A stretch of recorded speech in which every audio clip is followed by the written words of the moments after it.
selamat bergabung di channelnya KHK ya. Bersama saya, Eka Kartikawati. Di video-video sebelumnya, saya pernah membahas tentang hukum Mendel dengan perbandingan fenotipnya, yaitu 9:3:3:1.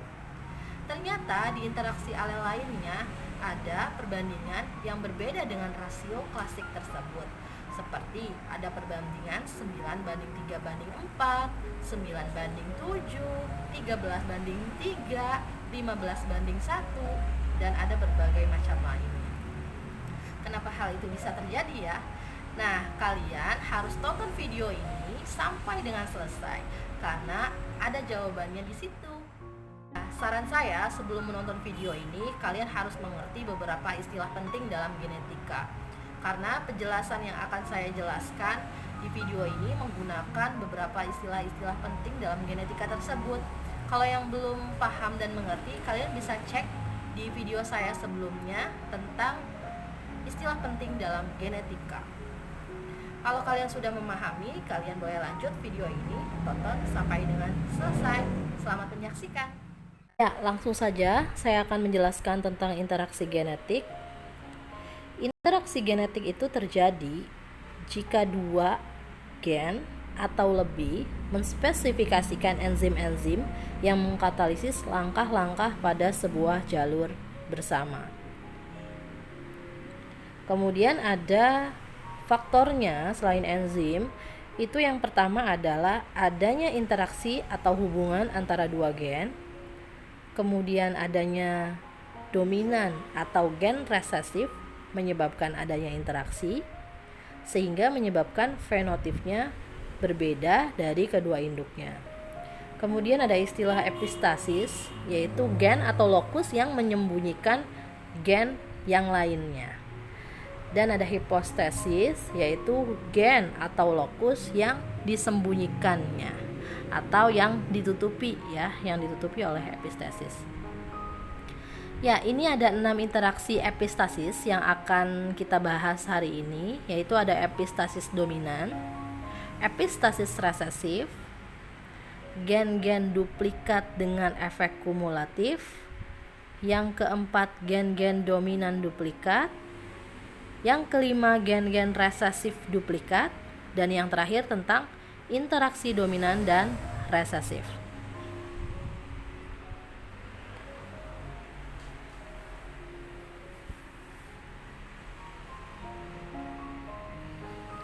Kita akan menjelaskan poin yang pertama, yaitu epistasis dominan.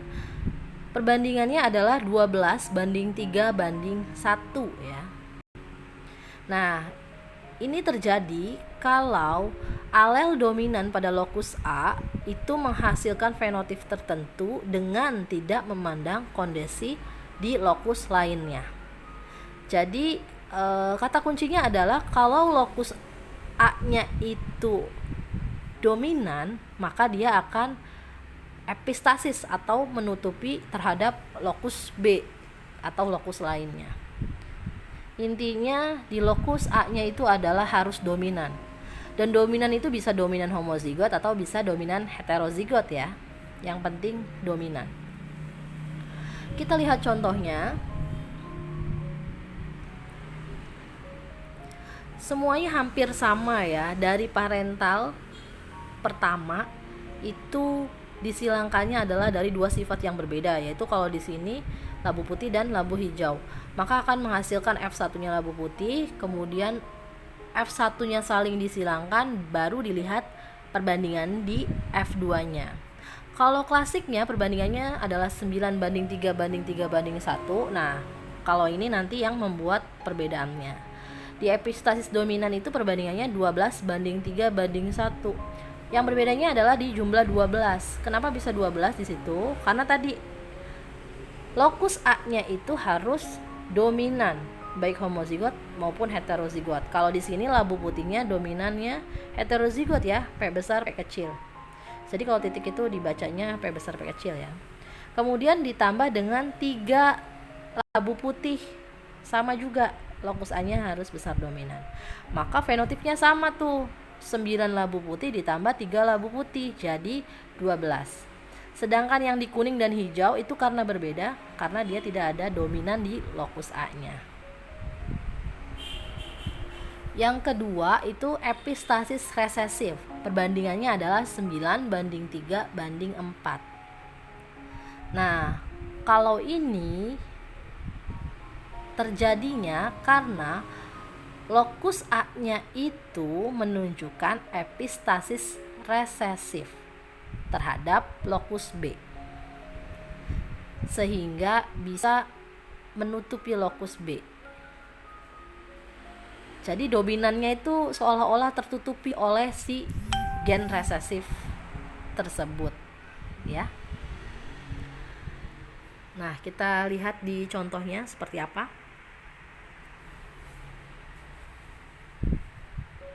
Kita langsung lihat di F2-nya saja ya, perbandingannya karena perbedaannya di situ. 9:3:4. Nah, ini fokusnya berarti ke poin 4-nya. Nah, kita lihat lokus A-nya tadi itu harus epistasis resesif ya. Berarti benar nih, H kecil 3 H kecil tikus putih dan 1 H kecil tikus putih. Maka 3 ditambah 1 jadi 4 ya. Yang sudah saya kasih kotak merah itu fokusnya di situ ya perbedaannya. Sedangkan tikus abu-abu dan hitam itu, kalau tikus abu-abu tidak ada resesifnya ya. Dan kalau tikus hitam resesifnya ada di lokus B. Jadi bukan epistasis resesif. Karena epistasis resesif di sini harus di lokus A, sehingga fenotipnya sama. Jadi perbandingannya adalah 9:3. Selanjutnya ke nomor 3, yaitu adalah gen-gen duplikat dengan efek kumulatif dengan perbandingan 9:6:1. Jika kondisinya dominan homozigot maupun heterozigot pada salah satu lokusnya. Jadi di lokusnya nih harus ada 2 nih. Harus ada dominan homozigot dan harus ada yang heterozigot. Baru nanti perbandingannya bisa menjadi 9:6:1. Yuk kita lihat di contohnya ya.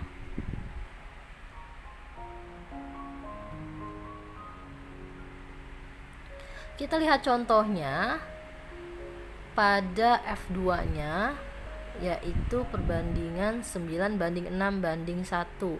Berarti poin yang berbeda lebih fokus ke perbandingan yang angka 6 itu ya. Nah, sudah saya kasih kotak merah itu di bulat. 3 bulat itu lihat B besar, B kecil itu menandakan heterozigotnya.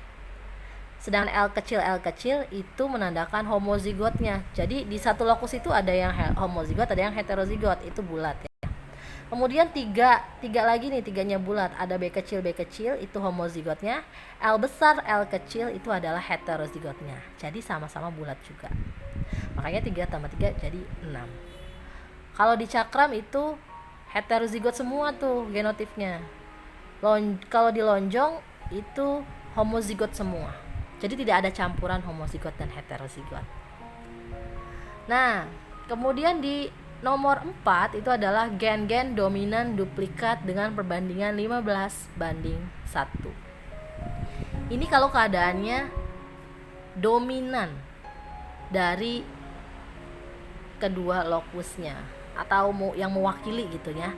Yang penting ada dominan, baik itu dominan homozigot atau dominan heterozigot. Makanya di sini perbandingannya adalah 15:1. Itu yang biji segitiga itu dari 9, 3 ditambah 1 itu semuanya segitiga. Karena apa? Di genotipnya kalian lihat yang di kotak merah itu semuanya ada perwakilan dominannya. Ya. Maka fenotipnya sama-sama segitiga. Kecuali yang biji membulat. Karena dia homozigot resesif tuh, nggak ada yang dominannya, jadi fenotipnya berbeda. Maka dari gen dominan duplikat ini perbandingannya adalah 15:1.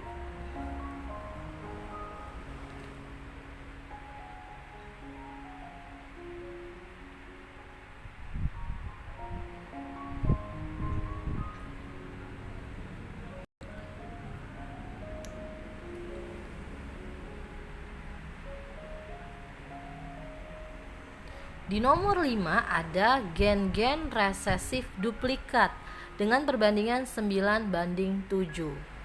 Nah, kalau ini yang penting ada genotip homozigot resesifnya.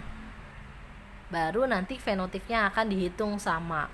Makanya di sini yang bunga warna putih yang sudah di kotak merah ini mewakili resesifnya ya, homozigot resesifnya. U kecil di lokus B, U kecil 3 di lokus A semua, yang satu putih juga di A semua. Jadi maupun di lokus A mau di lokus B, yang penting ada homozigot resesifnya, maka fenotipnya sama.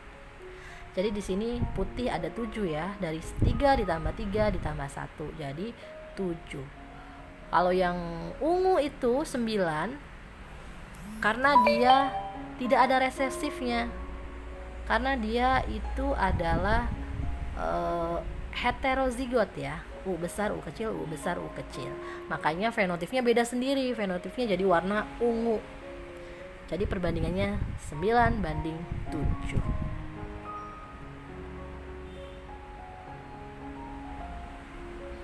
Yang terakhir itu adalah interaksi dominan dan resesif. Perbandingannya adalah 13:3. Nah, kalian harus pahami ini. Jadi, interaksi ini terjadi kalau dari pasangannya di lokus A, baik itu A besar A kecil, itu epistasis terhadap lokus B. Atau gen resesif di lokus B itu menutupi atau epistasis terhadap lokus A. Nah, itu syaratnya ya untuk interaksi dominan dan resesif.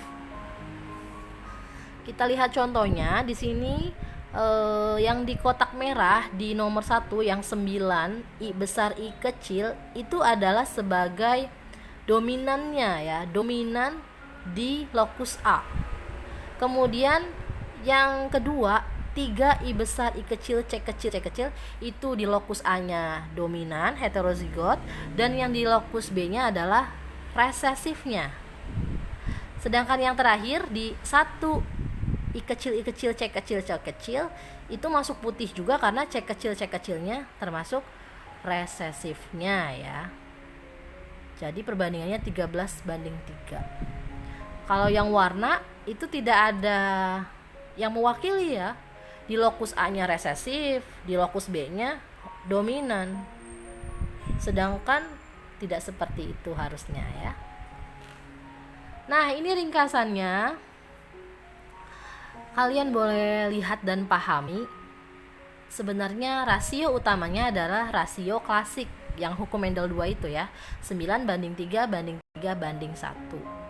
Tapi karena ada interaksi tadi dan faktor-faktor yang tadi, sehingga perbedaan perbandingannya akan terlihat sangat jelas berbeda. Silahkan kalian hafalkan nama-namanya beserta perbandingannya supaya kalian bisa membedakan lebih jelas lagi ya. Sekian penjelasan saya untuk interaksi genetik hari ini. Terima kasih dan wassalam. Bagaimana penjelasan video hari ini? Semoga kalian lebih mudah memahaminya ya. Tonton terus video-video selanjutnya dengan materi-materi yang berbeda hanya di channel KHK. Saya akhiri. Wassalamualaikum warahmatullahi wabarakatuh.